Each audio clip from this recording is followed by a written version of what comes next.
Welcome to today's Ukraine war update for April 1, 2026.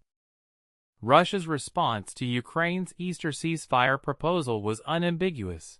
Over 700 attack drones launched in a single day. It was one of the largest drone barrages of the entire war. Ukrainian air defense neutralized 643 of them, a 92% intercept rate, but the 14 that got through struck homes, warehouses, and civilian infrastructure across the country. While Zelensky urged a truce for Orthodox Easter on April 12, the Kremlin dismissed the proposal as vague and answered with fire.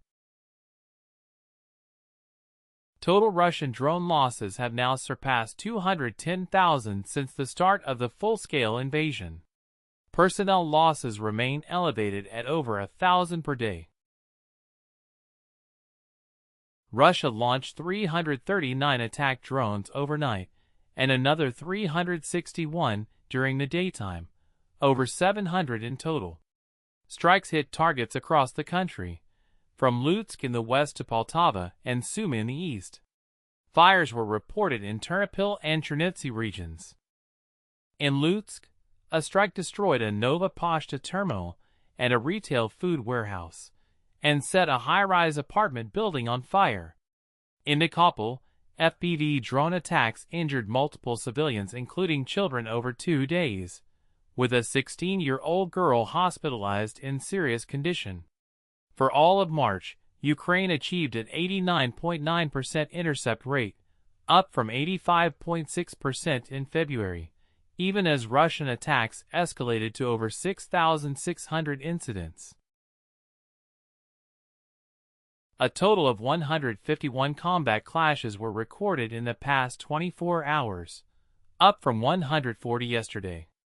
The Pokrovsk sector saw a dramatic escalation with over 50 Russian assault actions, nearly double yesterday's count.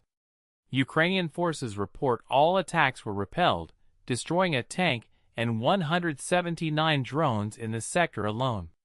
Kostiantynivka saw 19 attacks and Heliopol 15, with 3 assaults still ongoing at the time of the evening report. No major new Ukrainian strikes on Russian energy infrastructure overnight, but the damage from the past 10 days continues to bite.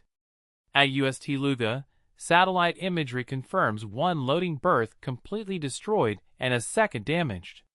Russia reinstated a ban on gasoline exports effective today, driven by Ukrainian strikes on refining infrastructure and surging global oil prices from the Iran conflict.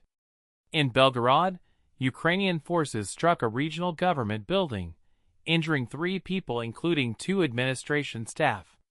A vampire MLRS strike on Sumy in Bryansk region killed 1 civilian and wounded 6. Zelensky proposed an Easter ceasefire on March 30th. The Kremlin rejected it the next day. Today, Zelensky held what he described as a positive call with U.S. envoys Witkoff and Kushner and NATO chief Mark Rutte to discuss next steps.